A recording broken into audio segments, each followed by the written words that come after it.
Halo, jumpa lagi dengan saya Suster Julita. Kali ini saya mau sharing-sharing, berbagi, atau mau ya ngobrol-ngobrol ya. Ada seorang anak muda yang curhat, awalnya curhat. Lalu di akhir curhat dia bilang, Suster, saya itu pengen menikah muda.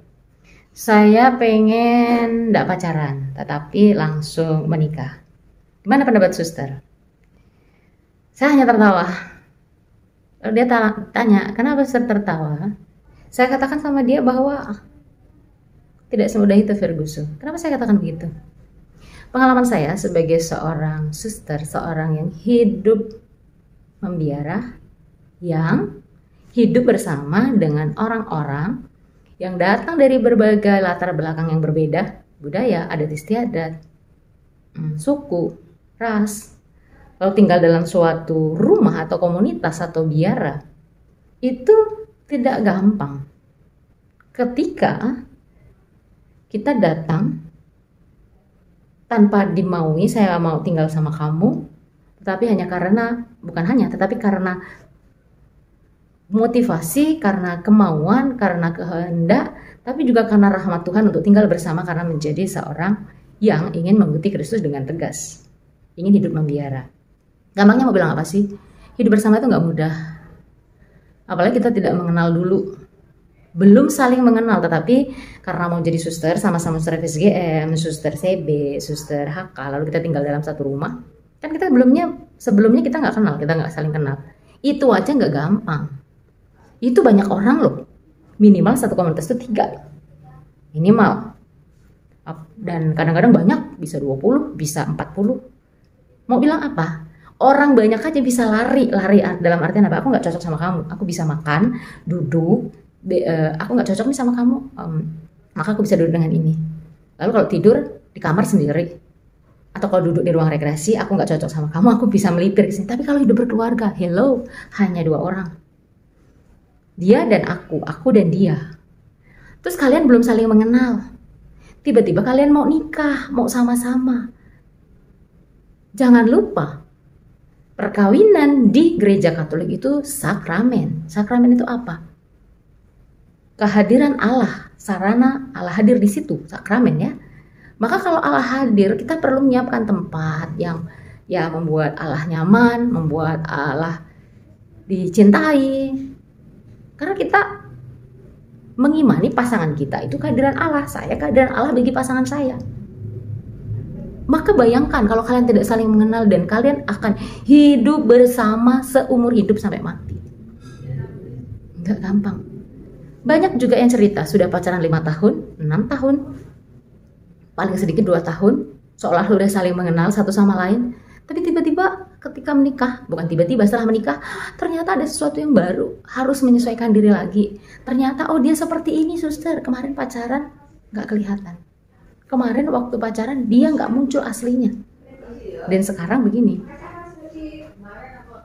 Sanggupkah? Bisakah? Maka dalam pernikahan Katolik itu bukan jalani dulu, nanti kalau nggak cocok ya udah, enggak. Di pernikahan Katolik, ketika menemukan ketidakcocokan, maka harus duduk bersama, harus kita cari akar masalahnya apa, kemudian kita cari solusinya bersama-sama, dan kita memulai lagi bersama-sama. Jadi bukan ingin cepat-cepat menikah muda, lalu pengen gak mau pacaran, lalu saya mau menikah aja.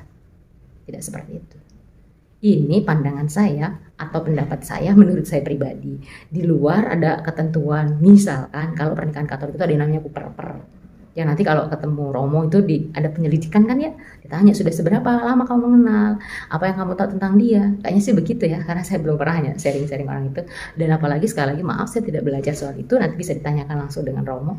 Tapi bagaimana kamu akan menjawab atau akan berbagi pengalamanmu tentang pasanganmu kalau kamu belum mengenal dia? Itu baru ketika nanti kuper-per, belum nanti ketika menikah kamu siap. Kalau ternyata dalam perjalanan pernikahan kamu mengenal dia, oh dia begini, oh dia begitu, yakin kamu bisa. Ingat, pernikahan Katolik itu sekali seumur hidup. Bukan kalau nggak cocok ya udah kita pisah, kita cari yang lain. No.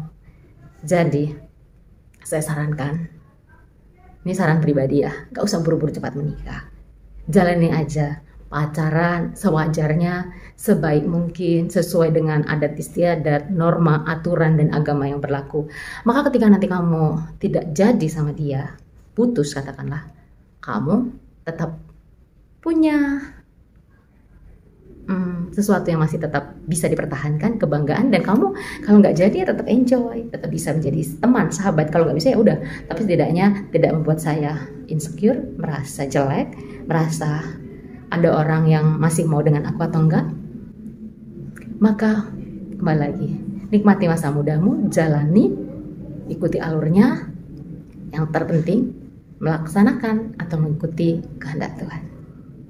Tidak gampang, tetapi dalam rahmat Tuhan, bersama Tuhan, kita pasti bisa. Semangat untuk orang muda Katolik. Orang mengatakan cari yang seiman sulit, tetapi lebih sulit ketika kalian mengenal yang belum kalian kenal lalu tiba-tiba hidup bersama.